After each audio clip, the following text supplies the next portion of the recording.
look, it's part of the job as well. He had never been stopped before. He had only tasted defeat at the hands of John Jones, and it was a decision. So I'm sure that's a very emotional thing as well. But you're playing in that moment. You know, they wake you up. You know, first of all, he probably thought he was in Strike Force in that moment. He was like, what happened? Did I win the tournament? He had no idea where he was. It was over. But you wake up and you go, holy shit, dude, the past 2 years of my life, was this for fucking nothing? Did I just lose this belt? I never beat this guy. He was right the whole time when he's telling me, like, yeah, dude, you're not really the champion. That has to fucking really crush your spirits. Well, it does, and I came home, and as I said, my wife and my kids, they all went to the fight, bloody in the VIP section whilst I'm working. Didn't even get a thank you, but no big deal. I'm joking. But I came home, had a quick glass of wine before we all went to bed, and I'm talking to everybody, did you enjoy it, this, that? And we got obviously talking about Daniel Cormier, and I felt so bad for him, obviously, you know. I mean, we're not close friends, but, you know, we're professional friends, you know. So I feel bad for the guy. I like the guy. And I found myself, like, really going into it, and I was feeling sorry for him. And then after a bit, I kind of said, hold on a minute. Let's just break this down. Let's be honest. He fought for the title against Anthony Johnson.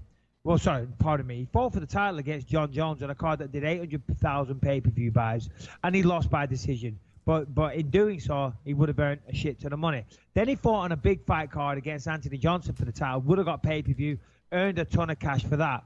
Then he defended against Gustafsson in another pay-per-view event where he would have made God knows how much money. Then he fought on UFC 200, which did over 1 million buys against Anderson Silva, got a ton of money for that. You know, we're talking several $1 million here.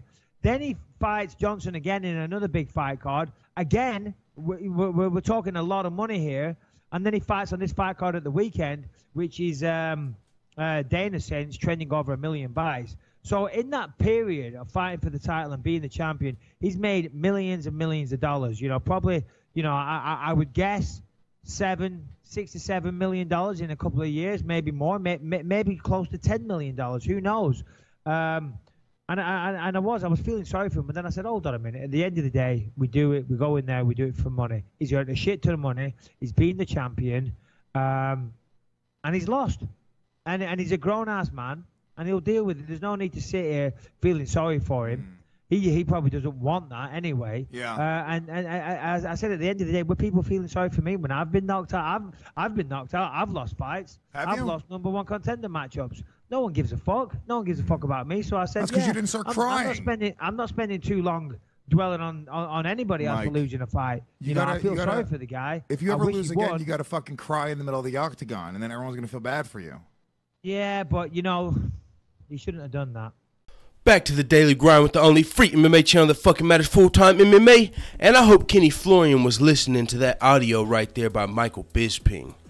Because he sounded a lot like, somebody, he sounds real familiar to somebody I think we all know. Yeah, me. If this is your first video listening to me, you don't know me, but everybody else, wasn't he echoing my sentiments? Weren't me and Michael Bisping having some of the same thoughts? Kenny Florian came out and blasted the meme makers, everybody making Daniel Cormier memes, and said they're the scum of the earth. That was the lowest moment in Daniel Cormier's life. How could you ever make fun of it? It's like, whoa, buddy. Just like Michael Bisping said. What are you talking about? That's not... He's made millions of dollars, millions of more dollars than other fighters. He made millions of dollars off that fight right there. So as dazed and confused and concussed as he was, I guarantee you that money, that paycheck was somewhere in the back of his mind. He made $1 million to lose, not counting the pay-per-view back in. Not like Michael Bisping said, UFC 200, he got to fight Anderson Silva. He fought Rumble Johnson for pay-per-view shares as a champion. Made a lot of, I don't know if he made pay-per-view shares, if that made the threshold, but at the same time still made a lot of money. He's made a lot of money in this business. Not to mention someone in the comments, I mean, I knew this, but they mentioned this as well. Daniel Cormier has been through lower moments than this. I mean, he lost a child in a car accident, and you're going to tell us that the lowest moment in his life is losing to John Jones? Yeah, no, it's not that serious, brother. We all respect Daniel Cormier just as much as, maybe not as much as you, because you work with him, you're a colleague, you're a friend, and you're a little more sensitive than us. But at the same time, man, or you don't respect comedy as much as us, but at the same time, that don't make us terrible because we're not crying with Daniel Cormier. What are you talking about, dog? It's not that serious. I mean, man, I don't know. You heard Michael Bisping echo my sentiments. I don't really got too much to say on here. I just wanted to, I'm going to link the video. I'm going to put it in the comments. My response to Kenny Florian for making memes. I'll say it's the lowest moment in his life and we're the worst people on the planet. No, Daniel Cormier is a champion. He's only lost to one person in his entire career, dude. He motherfucking undefeated at heavyweight.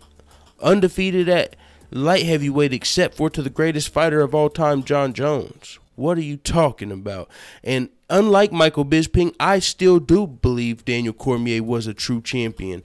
You know, they say, oh, is he a real champion because he never beat Jon Jones? And then when Jon Jones came back, he beat him. Yes, he's a real champion. You want to know why? Because in Jon Jones' absence, he beat Anthony Johnson twice and Alexander Gustafsson, who's one of the greatest light heavyweights of all time. Well, at least of this era. Alexander Gustafsson has given Jon Jones probably the hardest run for his money of all the fights I've ever watched from Jon Jones, maybe besides like that Vitor Belfort fight shit. But I'm talking about his recent defenses, and his recent defenses, his decisions, his unanimous decision wins. Alexander Gustafsson put that boy in the hospital. It was a fucking epic fight. One of my favorite fights of all time. So, Daniel Cormier was able to come out and actually beat Alexander Gustafsson in a more impressive fashion than Jon Jones was. You're going to tell me he's not a real champion and he was able to beat Alexander Gustafsson, Rumble Johnson twice? What did Rumble Johnson do to the rest of the division besides Cormier and Jones? Well, he hasn't fought Jones. What did Rumble Johnson do to the rest of the division, though? Yeah. Then what did Daniel Cormier do to Rumble Johnson twice?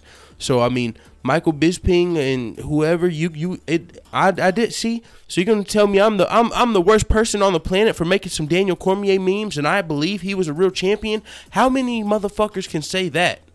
I wonder if Kenny Florian even believes Daniel Cormier was a real champion. I honestly do. Jon Jones lost his title. He didn't get injured. He got stripped of his title. So he was the champion. That's like Max Holloway. Just because he hasn't beat Conor McGregor, that doesn't make him not a real champion.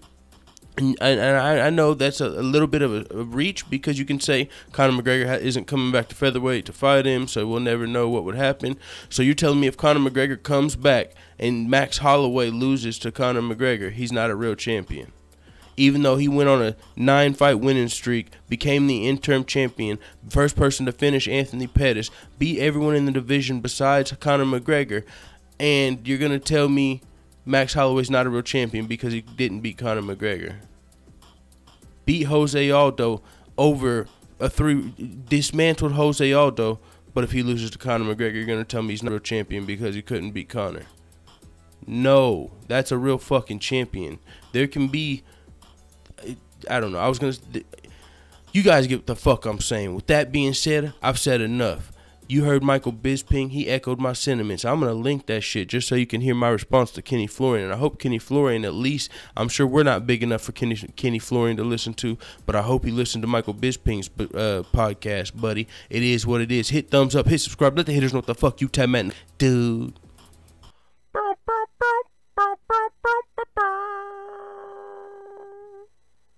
Why won't cannibals eat divorced women? Because they're so bitter.